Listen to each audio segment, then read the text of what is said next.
with Dr. Ilona Buchem from Booth University of Applied Sciences in Berlin, who is one of our keynote speakers this year, and I'm delighted to have her at the conference as a keynote speaker. And thanks again for taking the time to speak with me today. And we want to just get a little bit of chance to know you and for our audience to know you and some background about your background and experiences. So maybe if we can start, just tell me a little bit about your background and sort of what led you to this field. Okay, so first of all, thank you very much for inviting me to the interview and also to the keynote. I'm really excited about this and looking forward to it. And thank you for your time today. I work at Booth University of Applied Sciences, and the professorship that I have is in communication and media sciences. But my background actually is the first one is in applied linguistics, and the second one is in business education, which is a mixture of economic sciences and educational sciences. And in between also the studies in communication and the media has been always there. So it's a rather interdisciplinary field. And the majority of the research that I have been involved in is about using digital media for communication, for collaboration, for learning. And this has led me to this topic of wearable technologies that can be applied for learning. And as you know, it has been an evolution since we have used PC and laptop and smartphone, and now we have the wearable technologies, which is, and also other new technologies, which is basically what we are looking for in the field of e-learning, learning design. How can we actually utilize the newest technologies, the emerging technologies to support learning, to support communication, collaboration for different target groups. Yeah. So what drew you in the beginning to the field as a whole? So you came in through, you mentioned linguistics, and then sort of how did you move from that to doing to more of a focus on online learning? So I used to work in a large corporation in the training department, and we were developing at this time in the end of 90s, very traditional e-learning courses, which were called at this time CBTs and WBTs, which are old names. It all seems like retrospective into the old age, the computer-based training and web-based training. Yeah. These were the times when I started actually working in e-learning. And at this time, we were just discussing how different multimedia can be used to support learning. How can we use tutors, for instance, in online settings to support learners? How can we design multimedia content, and all these topics at this time that were evolving around e-learning. And then I did my PhD, which was in the area of e-learning for sales. This was the context for my PhD. And what I did is to design a competency model. So it was basically in the area of competency modeling, in the sales training, and how we can use different media to support the different elements of the competency training of the salespeople in this corporation in which I worked. So already in my dissertation, I was looking to apply emerging technologies and find innovative solutions to how sales personnel can be supported in learning on the job, not only in front of the computer like we had the WBTs and CBTs before, but how people can actually be more mobile and be more free in learning without having to actually detach from everyday activities, for instance, sales activities, work activities, and how we can basically support this on the work learning experiences.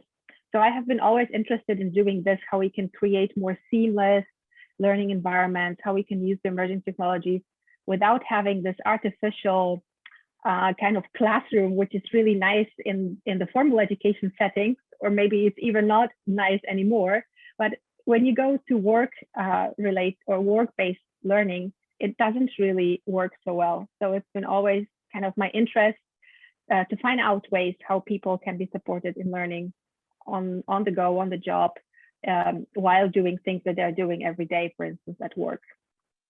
In your work on sales, did you find in the end that you were focused more on performance support, so much more on just in time than on any kind of upfront training? Exactly. So I did some research, for instance, later on about mobile learning and how mobile learning can support learners of different types, for instance, people working in different fields. Then I did also some research into microlearning, which is also an interesting perspective on learning design. How can you make this all more granular and more flexible so that people can use this at any time, at any break during the day that they have, without having to book, a sufficient amount of time, like hours, to sit in front of the computer and work through some scripts or whatever. Yeah, and then somehow through my research projects, basically, I started working with wearable technology. So the first research project that I did in this area was an e-learning program for senior learners, where we used fitness trackers to as an element in the learning design to support senior learners in learning about healthy aging.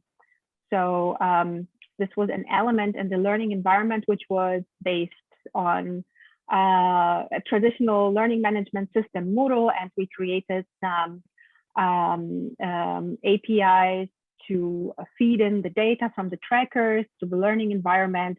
And our idea was, or also basically the research question was to explore how technologies like fitness trackers that are available to everybody are not super expensive, how those technologies can support diverse learner groups, like, for example, senior learners or senior citizens who want to know how to be healthy, how to live healthy, how to live long, and want to, in some kind of way, do it not only theoretically or on the cognitive level, but on the practical level, and having this direct biofeedback or feedback, for instance, about how many steps they do per day, or some other data that you could have from the tracker, how this can be used to support the learning process.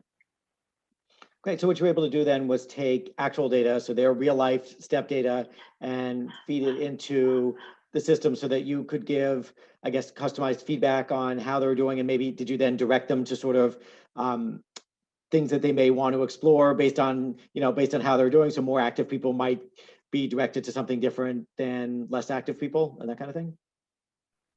That's right. So for instance, one of the things that we did, we worked with a medical university, was to establish some thresholds and days where you would not train, to propose, for instance, a healthy training schedule that would support fitness but would not overwhelm anybody. And the direct use of the data from the fitness trackers enabled everybody, every user in principle, to monitor own behavior in this sense, and see if they stick to the recommended routine, to the routine recommended by medical doctors, for example.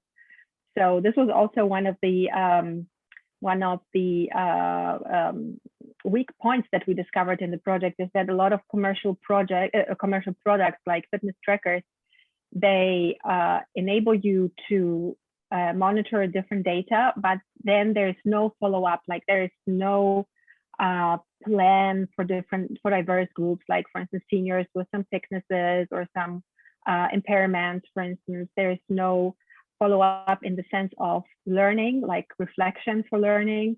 And that's why we also in other research projects, I very often applied the experiential learning framework to connect the data flow from the wearable devices to the learning process, where you have the follow-up on reflection, experimenting, thinking in more abstract terms. So, this establishing this connection to the different learning frameworks that actually support learning on a much deeper level than just reading and monitoring your data.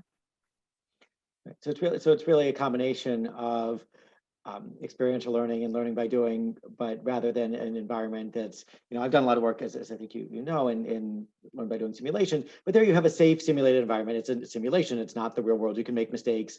It works well for different kinds of skills, especially those that you really have to perfect before you do the job. But in this case, you have an advantage, which is you're using real data. So you're actually getting experiential learning from your real life experiences, and then getting feedback on that, if that's sort of an accurate summary of what you're doing. Do you then imagine that this is something that people would use indefinitely, right? So it's not, as opposed to, a training a learning experience or even a training course, whatever sense we might have, is time limited. Okay, you're going to do this. It's going to take a couple of hours. Are the experiences you're talking about things that then can be, essentially lifelong experiences? They grow with you, you grow with them.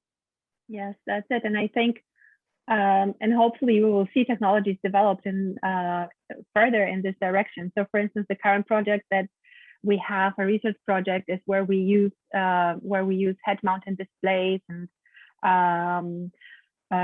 virtual reality, augmented reality, smart glasses, basically. And the drawbacks of the technologies, of the hardware, basically, that we have now, is that they are very, very cumbersome. They are very heavy. They seem like they obtrude the learning process, because you have those cables, you have this hardware, this gear that is really cumbersome, that is awkward to wear. And I think that hopefully the whole area of wearable technologies will develop more in the direction of what we call invisible sensors. Like, for example, instead of having those big head-mounted displays like we have now, maybe in the future it will become normal to have a smart lens, and this will be an invisible, unobtrusive way of supporting learning without having to have this heavy hardware that we have now, for instance, in the field of virtual and augmented reality. So I think it will, if we provide the right hardware that is more invisible, more unobtrusive, that allows this seamless integration into everyday life, when we don't have to think much about what kind of hardware we need to apply all of this, it will become more widespread. Yeah, no, I would think so as well. Have you seen, I suspect you probably have, people actually resisting when you've asked them to try, where suggested that they use some of the hardware that's out there now? Is there a level of resistance that you see in the audience, simply because it's very obvious that you're wearing it, it's sort of complicated to put on? Is that something that people will give you actual feedback on right there and say that they're not so comfortable doing it? That's right. It's always, and it's even the fitness trackers, for instance, the fitness trackers that we apply to the older people. You would think, okay, this is just a bracelet, you put it on your wrist, but the straps and how you actually fix the straps on your wrist, how you use your fingers, they are very difficult for older people that maybe have some arthritis, or their fingers are not as flexible as fingers of young people. So there's so many different barriers to using the hardware now. Even with technologies, you would say, oh, okay, they're actually pretty easy to use and to wear. It's still, I think, a gap and a lot of need for research of how to design those hardware, how to design the hardware for different target groups. Yeah, no, absolutely. Are there things that you're aware of that are kind of, coming out, maybe getting closer to being mainstream, some new wearable technologies that, you're optimistic about being able to use, that are at least, reaching a point maybe where they're about to be easily adopted by, by a larger audience? Yeah, I think the fitness trackers are actually hopefully taking a good direction, because we can read more and more bio data from them. And also there are interesting developments like smart earrings or jewelry you can wear, for instance, that has some sensors that could provide you with biofeedback and collect some bio data, for instance, or even smart buttons. I read about them somewhere. I have never seen them. Or what we do, for instance, also in another project, is where we use smart insoles. Also a very interesting development. You just put the insole in your shoes, and you can read the different data about the gait, about your movement, and so on. So those are very unobtrusive, interesting technologies that combine the garment elements, the elements of jewelry, or the things that we would normally wear, and they just add the smart layer to it. So I think there's a huge potential in this. Not thinking about something extra that is like very artificial and not natural for us to use, but rather thinking how we can use or how we can design wearable technologies based on what people are used to wearing on their bodies. No, absolutely. And I guess related to that, how much are you able to leverage current smartphones in terms of collecting data with something that people already have, so that they don't even need to add anything? Are there ways that you're able to leverage that data? Yes, of course. Even the smartphone you can use to collect a lot of data. But what we, and I will present this at the conference, what we discussed in our book about wearable technology and test learning, is that using the smartphone has the disadvantage of having your hands engaged with the device, right? So your hands are not free. So in some sort of way, you are not completely free to explore the environment, to do your work. So it's some kind of interruption in daily activities, although people are completely adapted to using smartphone while walking, driving, which are criticized, of course, because those are not very safe for us. But imagine we don't have to do it because we don't have to engage our hands to keep a device in the hand, right? So that's why in our research group, I forgot to say this, we have a research group on wearable enhanced learning at the European Association of Technology Enhanced Learning. And we argue that wearable technologies, in the sense of the sensors you can put on your body, enable you more freedom, more mobility, because you don't have to keep a device in your hand. Definitely makes sense. So look, if we look ahead a little bit, if you look 5 years down the road, right, which seems, in some ways is not that far, and in some ways is a tremendously long time as technology advances. Where do you see wearable technologies, and where do you see wearable technology and learning if you kind of look out about that far? What do you imagine happening 5 years from now? Yeah, so I think it will be great if prototypes and first developments, like for instance the smart lenses, the smart insoles, and the earbuds and the buttons, the smart buttons that are developed, if those prototypes could turn into mainstream products, and also the design of those of the software behind it would be more open, so that people can actually design their own, tweak the software and design their own versions of what they need to apply in their specific context. This would be very helpful. And I think especially in the wearable arena, there is this strong community that is a maker community where people design their own wearables using the different sensors that are available. And this is also something that I hope will develop in the future. We will not only have the commercial products, but we will also have components that will enable different stakeholders, different user groups to develop or to combine, to aggregate different elements of the hardware into their own wearables that they can best apply to a specific learning context. So this will be great. And and I think also the development in direction invisible wearables will be there, because there are many users opting for hardware that is not visible, and in this way it's also not discriminating in some way. This is, for instance, what we have also discovered with a senior, and also there are many studies on senior patients that say we would wear a wearable device that can support us in everyday life if it is not visible to others. Otherwise, we feel that it is discriminating. We don't want to be different than the others, and we don't want to be seen with some gear on us, right? So I think that the trend will also go in this direction. That's interesting, and you have an really interesting point about the resistance mostly being almost cosmetic and vanity based in a certain sense, right? Like if this, people don't want to wear something that looks strange, and that does evolve over time, but it's challenging, right? I mean, imagine 20 years ago, and if you saw someone walking around with something that looks like a Bluetooth headset sticking out of their ear, that would have looked very, very strange 20 years ago. Wouldn't have known what to make of them or what planet they'd come here from. And then that became, very, very normally, certainly here on the streets in New York.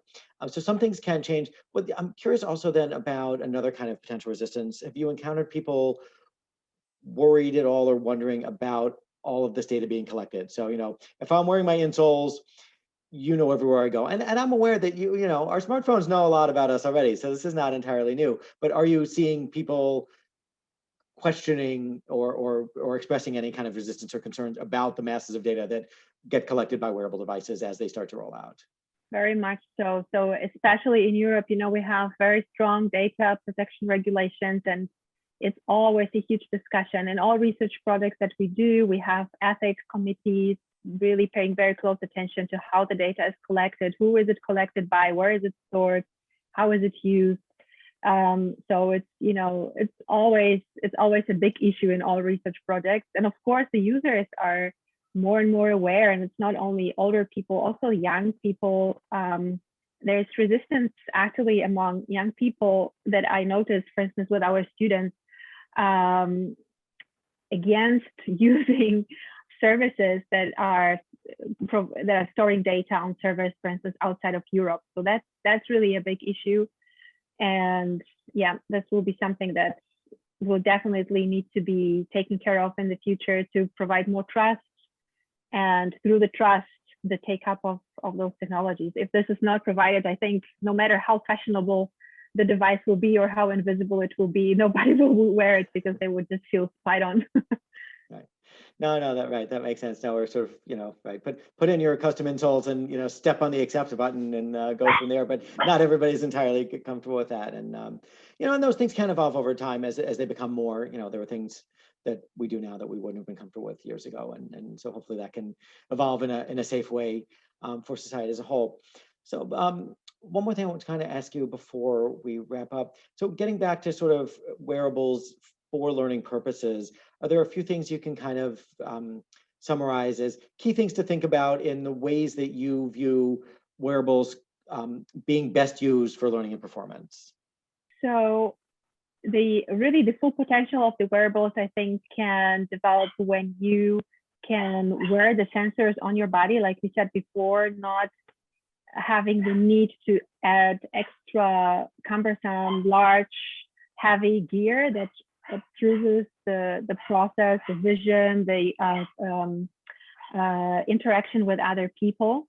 That's also a point where I think things could be improved in the future, because most of the time the projects that we do and the developments that we have also in the wearable enhanced learning context are directly towards individual learning. And we talk about how we can increase the interaction, the collaborative learning with those devices, how this can be made compatible, how we can combine the different data sources so that users can use this data, for instance, to work on things together. These are still very complex issues, not only technically, but also, like we discussed before, from the data protection perspective. So if we have solutions for this, technical legal solutions, I think this will be a huge progress, because more and more people work together in some way. If they're virtual teams or teams working with different machines in factories, seldom you have a person who is completely isolated from the others, also in the place of the workplace, right? So we have to think about those scenarios, how we can actually connect individuals. That's right. No, there's a lot to overcome, but a lot that can really help. And one of the things I know that I particularly like about wearables as a learning technology is that almost by their very nature, they drive sort of a creative approach to learning, an experiential approach to learning, right? So there's not, there's almost no danger of trying to translate other methods that maybe aren't ideal to this model, because this model itself is just very, very different, and it forces everyone to think about learning from from a very experiential viewpoint, and particularly in terms of what you can ask people to do, and then how you can give them best feedback. So so much to do, and a lot to think about. So on that, I think we can wrap up. Ilona, thank you so much for spending the time to talk with me today. I'm very much looking forward to your keynote at the conference, and to speaking more and learning more about your work and others on wearable technologies and learning. And there's it's great to hear what you've been doing. There's seems like there's so much more, and you're just at the beginning of something that's going to go a long way. So thanks again for speaking with me today, and it's great talking with you. Thank you, David. Thank you for having me here. And I'm also looking forward to the conference and to the keynote and to the breakout session that we're going to have, which is going to be interactive. Absolutely. And to all of that as well. Well, it's great. Well, thank you once again. It's really been a pleasure.